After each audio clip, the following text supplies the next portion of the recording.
যে হিন্দুরা গরু ব্যবসার সাথে যুক্ত তারা হিন্দু নামে কলঙ্ক। আপনারা কাটুন, আপনারা একটা নিশ্চিত জায়গা বানান, প্লেস বানান, সেখানে কাটুন, আমাদের না নেই, কিন্তু প্রকাশ্যে কোনো রকম গোহত্যা চলবে না। হিঙ্গলগঞ্জের মানুষকে আমি কথা দিয়েছি, শুধু আমি নয় আমার দল প্রতিজ্ঞাবদ্ধ যে হিঙ্গলগঞ্জের মানুষকে ব্রিজ, রাস্তা, রেল লাইন এবং যে আবাসের আওতায় এখনও আসতে পারেনি যে মানুষগুলো এখনও মাটির ঘরে বসবাস করেন, সেই মানুষগুলোর মাথার ওপরে আবাসের ছাদ গড়ে দেওয়া।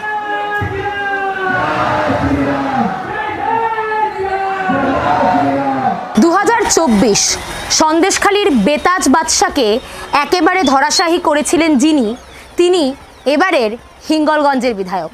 আমার সঙ্গে রয়েছেন রেখা পাত্র, তার সঙ্গে আমি ঘুরলাম আজকে সারাদিন, যা দেখলাম দিদি একেবারে ঘরের মেয়ে হিঙ্গলগঞ্জের। কারণ সকলের মতো নৌকো করে, অটো করে, টোটো করে রাস্তা দিয়ে যাওয়া, এই যে পরিস্থিতি হিঙ্গলগঞ্জ, এত বছর তৃণমূলের একটা শাসন এখানে ছিল, কীভাবে দেখছেন পুরো বিষয়টিকে? কি উন্নয়ন করা দরকার? দেখুন,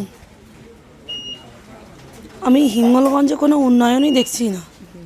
তৃণমূল সরকার গত যে 15 বছর ধরে রাজ করে গেল, কোনোই উন্নয়ন করেনি। উন্নয়ন বলতে করে গেছেন দুর্নীতি, রাজধানী, সন্ত্রাসী, এই ছাড়া এখানে কোনো রকম কোনো উন্নয়ন দেখিতেই পাচ্ছি না। আপনারা দেখুন ভবানীপুর জেটিঘাটের অবস্থা দেখুন, এটা বোটঘাট, এখানে দেখুন অবস্থা দেখুন, একটা ভালো রকম একটা জেটিঘাটই নেই, মানুষ উঠতে পারছে না, লাগছে। আর নৌকার অবস্থা দেখুন, এখানে কিসের উন্নয়ন হয়েছে? জায়গায় জায়গায় এখন এটা বর্ষার সিজন, এখন বর্ষা, এটা আমাদের বাঙালিরা বলে বর্ষাকাল, এখন ধান চাষ হয়, এখন নদীর জলেরও একটা চাপ হয়, নদীর জল একটু বাড়ে, এখন থেকেই শুরু হয়ে গেছে নদীর বাঁধের ধসে যাওয়া, নদীর বাঁধ বসে যাওয়া, নোনা জল ঢুকে যাচ্ছে, এখন তো চাষিদের ক্ষতি হচ্ছে। তাহলে কিসের উন্নয়ন করে গেছে? না একটা রাস্তা, না একটা ব্রিজ, না কোনো রকম কোনো মানুষের কোনো সুস্থ সবল জীবনযাপনের কোনো ব্যবস্থাপনা। কিসের পরিবর্তন, কিসের উন্নয়ন? আমরা মানুষের পরিবর্তন আশায় আমরা লেবেছিলাম, মানুষ পরিবর্তন করেছেন। মানুষের যে দাবি, আমরা যে মানুষের কাছে যে প্রকল্প আমরা তুলে ধরেছিলাম, মানুষের দেব বলে আমরা প্রতিশ্রুতি দিয়েছি, আমরা সেই প্রতিশ্রুতিতে আমরা অটুট, আমরা প্রতিশ্রুতিবদ্ধ। আমরা চেষ্টা করে যাব যতক্ষণ না ওনাদের এই আমাদের প্রতিশ্রুতিগুলো আমরা কমপ্লিট করতে পারছি, ততক্ষণ আমরা ওনাদের পাশে আছি, আর তারপরেও থাকবো। কেননা মানুষ তো মানুষের জন্য, আজকের মানুষের জন্য আজকে লড়াই করতে গিয়ে আজকের এই জায়গায়, আজকে 2024 সালে আপনারা জানেন যে আমাদের সামান্য একটা আন্দোলন ছিল, সেই আন্দোলনে আমরা কখনো বুঝতেই পারিনি যে এই আন্দোলন আমরা কখনো বাঁচবো কি মরবো, কোনো মানে নিশ্চয়তা ছিল না যে আমাদের বাঁচার মরার একটা কোনো একটা এই ছিল না। আমরা শুধু একটা জিনিস ভেবেছিলাম কি, যে হয়তো আমরা লড়াই করছি, আমাদের এই আন্দোলনে আমরা লেবেছি, হয়তো একদিন হয়তো আমরা মাথা উঁচু করে বাঁচবো বেঁচে থাকলে, আর যদি মরে গেলাম আমাদের বাচ্চাগুলো অন্তত মাথা উঁচু করে বাঁচবে। কিন্তু সেখান থেকে আজকের সন্দেশখালী তো মানুষ মাথা উঁচু করে বেঁচেছেন, এবং যারা চাষি মানুষ, যাদের জমি ছিনিয়ে নিয়েছিল, যাদের জমি লুট করেছিল, সেই জমি তারা ফিরে পেয়েছে। হয়তো এখন অবধি তাদের অবধি পৌঁছায়নি, কিন্তু আমাদের সরকার এসে গেছে। আমরা তাদের বিডিও বিএলও সাহেবদের ডেকে আমরা নিজেরা দাঁড়িয়ে থেকে যার জমি তার জায়গা একদম দাগে দাগে মেপে আমরা তাদের সামনে তাদের জমি মেপে ভজিয়ে দিয়ে তাদের হাতে তুলে দেবো। এবং এই সন্দেশখালীতে আমাদের যে এখন বর্তমান যে আমাদের ভারতীয় জনতা পার্টির যে ওখানকার বিধায়ক, উনি সনদ সর্দার মহাশয়, ওনার সহযোগিতায়, কেননা উনি ওখানকার বিধায়ক, আমি হিঙ্গলগঞ্জের, তো আমি হিঙ্গলগঞ্জের যেমন বিধায়ক, আমি সন্দেশখালীর মেয়ে এবং সন্দেশখালী গৃহবধূ। ওই সন্দেশখালীটা আমার একটা জন্মস্থান, এবং আমার সেখানে একটা হয়তো ওটা আমার শেষ জীবনেরও একটা নিশ্চয়ের একটা জায়গা। সেই জায়গা মানুষ সুস্থ থাকবে এবং সবল থাকবে, সেটা তো আমরা চাইবই। তার জন্য সনদদাকে সাথে নিয়ে আমরা সন্দেশখালীর উন্নয়ন করব। এবং সন্দেশখালীর যে অবস্থা আজকের তৃণমূল সরকার করে রেখেছেন শুধুমাত্র দুর্নীতি আর ওখানে রাহাজানি করার জন্য, সেই সবগুলো আমরা মানুষকে সুপরিবেশ আমরা ফিরিয়ে দেব। এবং হিঙ্গলগঞ্জের মানুষকে আমি কথা দিয়েছি, শুধু আমি নয় আমার দল প্রতিজ্ঞাবদ্ধ যে হিঙ্গলগঞ্জের মানুষকে ব্রিজ, রাস্তা, রেল লাইন এবং যে আবাসের আওতায় এখনও আসতে পারেনি যে মানুষগুলো এখনও মাটির ঘরে বসবাস করেন, সেই মানুষগুলোর মাথার ওপরে আবাসের ছাদ গড়ে দেওয়া এবং নারীর সম্মান বাঁচানো। আমাদের যে লড়াই, তার প্রথম ধাপ হচ্ছে যে নারীদের সম্মান রক্ষা করা। আমাদের লড়াই নারীদের সম্মান রক্ষা করা, আমরা নারীদের পাশে আছি সম্মান রক্ষা করার জন্য। এবং সে যে কোনো রাজনৈতিক দলের হোক না কেন, নারী শিশু হলে আমরা তাদের উপরে ঝাঁপিয়ে পড়ব, তাদেরকে রক্ষা করা হলো আমাদের কাজ। আর ভারতীয় জনতা পার্টিকে যাতে 5 বছর নয় 15 বছর নয়, মানুষের আমরা একটা সুযোগ চেয়েছিলাম, মানুষ আমাদেরকে একটা সুযোগ দিয়েছে, কিন্তু ভারতীয় জনতা পার্টিকে ক্ষমতায় রাখার জন্য এবং মানুষের কাছে সম্মানে রাখার জন্য আমাদের লড়াই করতে হবে এবং আমরা চেষ্টা করব যেন 100 বছর যেন আমাদের ভারতীয় জনতা পার্টি বা পশ্চিমবঙ্গে যেন থাকতে পারেন এবং আমার হিঙ্গলগঞ্জবাসী যেন ভারতীয় জনতা পার্টিকে যেন 100 বছর দেখতে পারেন।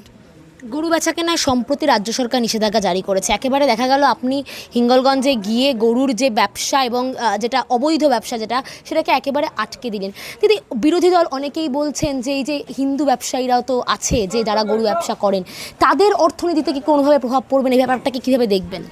দেখুন, প্রথমেই বলবো যে হিন্দুদের এত ব্যবসা তো গরু ব্যবসাই করতে হচ্ছে। তা হিন্দুরা গরু ব্যবসার সাথে যুক্ত, তারা হিন্দু নামে কলঙ্ক। আজকে যদি হিন্দু হতেন তারা গরু ব্যবসা কখনোই করতেন না, আমার প্রথম কথা। কারণ ব্যবসার কিন্তু গরু ব্যবসা করতে হবে এর কোনো মানে নেই, ব্যবসার কোনো শেষ নেই, ব্যবসা আপনি যে কোনো ব্যবসাই করতে পারেন। তাই বলে যে আমরা যে 36 কোটি দেবতা বলে যাকে পুজো করছি, যে গোমাতার আজকের দুগ্ধ নিয়ে আমাদের সন্তানদেরকে পান করাচ্ছি, নিজেরা পান করছি, নিজেরা বাঁচার একটা মানে কি বলবো, যে ওই দুগ্ধে এমন সময় আসে ওই দুগ্ধ পান না করলে আমাদের শরীরের অনেক কিছুই ক্ষতি হয় এবং আমরা সুস্থ হওয়ার জন্য আমাদের আজকের ওই গোমাতার দুগ্ধ আমাদের লাগে।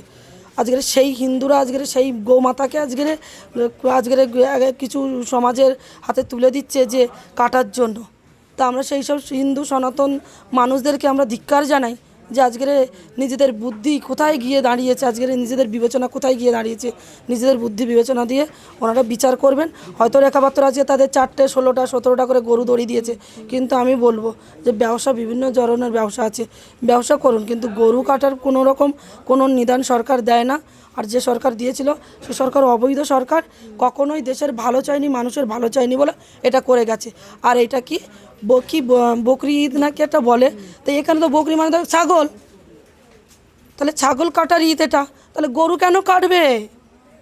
সংখ্যালঘুরা আজকের এখানে গরু কেন কাটবে?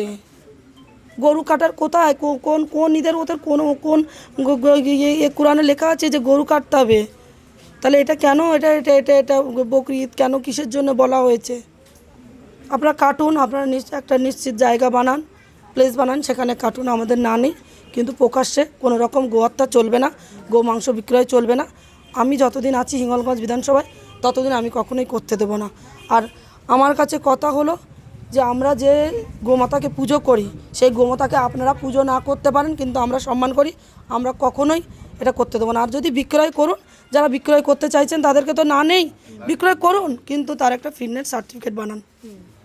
সে বিক্রয় করার জন্য উপযুক্ত হয়েছে তার একটা সার্টিফিকেট নিয়ে আসুন।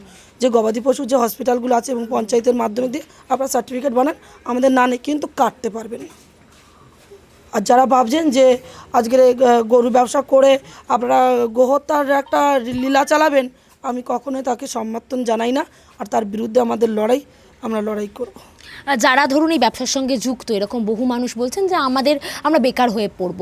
তারা এরকমও দাবি জানাচ্ছেন যে আমাদের বিকল্প কিছু ব্যবসার যদি আমরা সাহায্য চাই রাজ্য সরকারের কাছ থেকে, তারা কি সাহায্য করবে?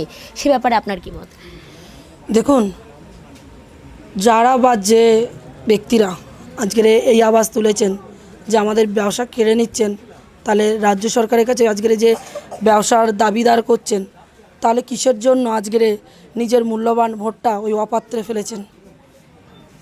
কোনো সংখ্যালঘু বিজেপি সরকারকে ভোট দেয়নি, তাই বলে আমাদের বিজেপি সরকার কখনো বলেননি যে আমাদের ভোট দেননি বলে আমরা ওনাদের পাশে থাকবো না, ওনাদের জন্য আমরা কিছু করব না। আমাদের কিন্তু অন্নপূর্ণা ভাণ্ডারের কিন্তু অলরেডি কিন্তু কাজ শুরু হয়ে গেছে। দেখুন কত লোক যারা লক্ষ্মীর ভাণ্ডারে, বিশেষ করে দেখুন সংখ্যালঘু মানুষেরাই বেশিরভাগ অলরেডি তাদের ওই আধার কার্ড ফোন নাম্বার দিয়ে লিঙ্ক করানো হয়ে গেছে। তাই বলবো আপনাদের জন্য যে করছে না তা নয়, সবারই জন্য করছে। আর ব্যবসার কথা বলছেন, আজকে যদি আপনারা চাইতেন তাহলে আপনারা ভারতীয় জনতা পার্টিকে ক্ষমতায় নিয়ে আসার জন্য আপনারাও আমাদের পাশে থাকতেন, আমাদের পাশে ছিলেন না। কিন্তু আপনারা ছিলেন না বলে যে এখানে পশ্চিমবঙ্গে গোটা আমার হিঙ্গলগঞ্জ বিধানসভায় শিল্প হবে না তা নয়, শিল্প হবে, আপনারাও কাজ করতে পারবেন। ব্যবসা করুন না, সবজি ব্যবসা, ফল ব্যবসা, কত রকম হলুদ গুঁড়ো, নুন, তেল, ব্যবসার কোনো ছোট বড় হয় না, কাজ কারোর কাছে ছোট বড় হয় না। গরু ব্যবসায়ী যে করতে হবে, গো হত্যাই যে করতে হবে, এটা কে বলেছে? ব্যবসা বিভিন্ন ধরনের ব্যবসা আছে, আপনারা গোমাতাকে একপাশে রেখে দিয়ে আপনারা ব্যবসা করুন, দেখবেন আপনারাও আপনাদের সম্মান পাবেন, উপযুক্ত সম্মান পাবেন, আমরাও মাথা উঁচু করে বাঁচতে পারবো এবং আমরা শান্তিতে নিশ্চয় নিতে পারবো রাস্তায় বেরিয়ে। আমাদের কোথাও গোহত্যা দেখে আমাদের শরীরের ভেতরে একটা সেই কষ্ট যেন নিজের জীবনের উপরে যেন কেউ যেন কাটা গায়ে লবণের ছিটে দিয়ে যাচ্ছে, এইরকম এই জ্বালাটা যেন আমাদের যেন বইতে হয়। তাই আপনারাও সসম্মানে সুস্থ সবল ব্যবসার সাথে যুক্ত হন। আর সরকার যখন পরিবর্তন হয়েছে তখন অবশ্যই আপনারা বিভিন্ন ব্যবসার সাথে যুক্ত হবেন। রেল লাইন হতে চলেছে, এখানে ডবল ইঞ্জিনের সরকার এসে গেছেন, আপনারা অনেক ব্যবসার সাথে আপনারা যুক্ত হবেন, এটুকু আমি আশা রাখতে পারি, আপনাদের ভরসা দিতে পারি। কিন্তু আমি কখনোই আপনাদের গোহত্যার নিদান দিতে পারি না, আমার সরকার দেয় না, আর আমিও দিতে পারবো না। শেখ শাহজাহান ঘনিষ্ঠ 2 তৃণমূল নেত্রীকে গ্রেফতার করা হলো। একেবারে ঘুঘুর বাসা যেটা বিরুদ্ধে আপনি লড়েছিলেন সেটা ভেঙে যাচ্ছে ধীরে ধীরে, কি বলবেন? অবশ্যই আরও দেখুন, সবে তো শুরু হয়েছে, আজকের শুধু যে 2জন মহিলা ধরা পড়েছে তাই নয়, দেখুন আরও কত এরকম ঘুঘুর বাসার থেকে ঘুঘুর পাখি ধরা পড়ে। এগুলো ছোটো ছোটো ঘুঘু, আরও বড় বড় ঘুঘু আছে, মাস্টার মাইন্ড আছে। আমাদের কলকাতার মেয়র ফিরহাদ হাকিম, সেও কম বড় ঘুঘুর বাসা করে বসে নেই। তো শেখ শাহজাহানেরও সেও যুক্ত আছেন এবং আরও বিশিষ্ট ব্যক্তিরা আছেন। আস্তে আস্তে সবাই ধরা পড়ে যাবেন, আপনারা অপেক্ষা করুন। ভারতীয় জনতা পার্টি এসেছে, যত ঘুঘুর বাসা, যত কালো ব্যবসায়ী, যত কালো টাকা কোথায় আছে সব খুঁজে বার করে আর সেটা মানুষের সামনে, মানে তালিকায় আরও আছে? অবশ্যই প্রচুর আছে, প্রচুর, সেটা বলে শেষ করতে পারবো না। কিন্তু যখন ভাঙবে ঘুঘুর বাসা, যখন ঘুঘুরা ধরা পড়বে, তখন ভারতবর্ষের মানুষ দেখতে পাবেন।